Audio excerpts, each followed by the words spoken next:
Allaku, një tjetër gol dhe sërish fitore për Vllaznin. Duket se gjërat po shkojnë mirë për ju, por edhe për skuadrën. Po, jam i lumtur, kam thënë shumë herë jam i lumtur për 3 pikëshin, se sa për golin pak rëndësi ka ku shënon në rëndësishme është në të momentet e eci skuadra dhe besoj që meritojmë edhe të jemi në krye të klasifikimit dhe normalisht shumë i lumtur që s'kemi pësu akoma gol. Një ndeshje shumë e dy luftuar, mendoni se Vllaznia e meritoi fitoren? Po, normalisht ishte ndeshje episodesh, duke parë edhe terrenin, e dinim vështirësinë e kësaj ndeshje, Vora është ekip me djem të ri dhe unë personalisht e njoh edhe trajnerin e Vorës, kërkon gjithmonë të luajë futboll të bukur dhe ne ishim përgatitur për të ardhur për të marrë maksimumin dhe fal Zotit ja arritëm të merrnim 3 pikë. Një Vllaznia që shënon pjesën e parë dhe mbrohet me shumë kujdes në pjesën e dytë, duket se tashmë këto kushton rëndësi pikëve.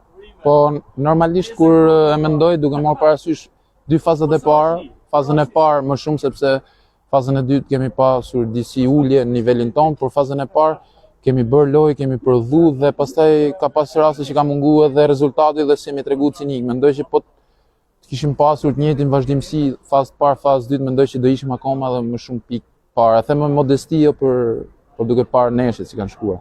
Allaku nga Vora në Ballç tashmë për Kupën e Shqipërisë, në dy fronte Vllaznia.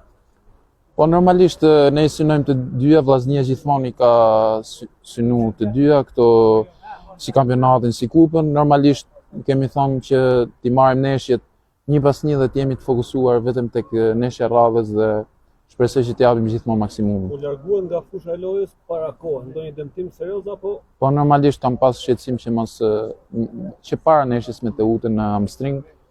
Shpresoj të jetë vetëm një lloj ngarkese dhe normalisht sot e ndjeva disi pjesën e dytë dhe shpresoj vetëm të jetë kalimtare që dhe unë t'jem fushën e lojës. Dhe s'fundi ndoshta një gol 3 pikësh që ka një dedikim.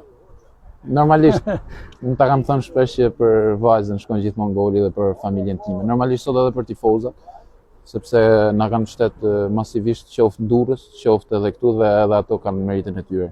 Allaku për vitësh në Shkodër kanë kërkuar numrin 10 dhe duken të gjithë kënaqur tashmë që Allaku po bën më së miri këtë detyrë.